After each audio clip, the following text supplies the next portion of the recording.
I was shocked, I was thrilled, I was astounded, I was overwhelmed, totally and utterly overwhelmed. So during COVID, my role was to support the rehabilitation team and to support patients in intensive care. So the thing that we did is we created a secret garden. We already had a garden that we were using to support patients' rehab, but we were able to go out and ask for people to donate flowers. So we were really lucky. We got flowers donated that were bound for the Chelsea Flower Show by Tom Massey in Yeo Valley. We then turned this space into a garden for patients who were COVID positive and patients who weren't COVID positive to be able to come out and enjoy fresh air space during the pandemic. This space also became a really important space for supporting staff to have somewhere cool or cooler to go after being in PPE for long periods of time. It's very hot. So we wanted to make sure we had a space for staff to come outside and to eat their lunch and to feel normal and to talk about what was going on as a really important staff space. So I helped, supported and built parts of this garden. The other thing that we do as part of all of our rehab and recovery work is we support the Rehab Legend campaign. And the Rehab Legend campaign was started in 2018, and it's celebrating the everyday successes and the everyday impacts of people making and supporting and enhancing care for rehabilitation for every patient.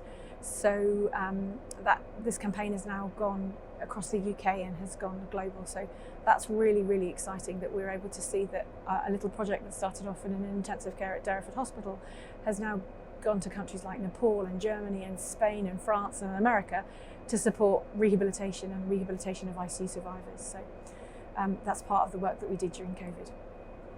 So we were really lucky in the Southwest that we have such a kind of amazing team that when we found out we needed to increase our intensive care capacity, everyone came together, from contractors to builders to executives to nurses to doctors to everyone who was working in the trust, to be able to support the creation of more beds for and more capacity for intensive care. And we did that quite early on in the pandemic, and we were really lucky and supported by everyone to be able to make sure that we had the intensive care capacity we needed. And that was done and led by a group of us in intensive care.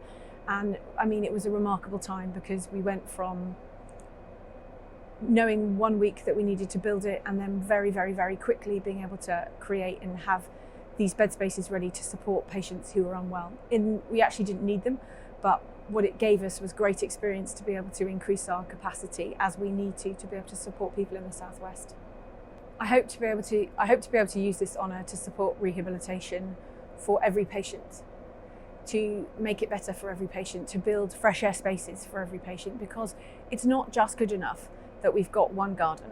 What we need is every hospital having the access to fresh air spaces. What we need is every hospital having access to appropriate amounts of MDT colleagues to be able to support and promote rehabilitation. So I really want to use this award to promote, to support, to enhance, to facilitate, to innovate rehabilitation, both in my region but also across the UK, because rehab matters and everybody has a right to rehab.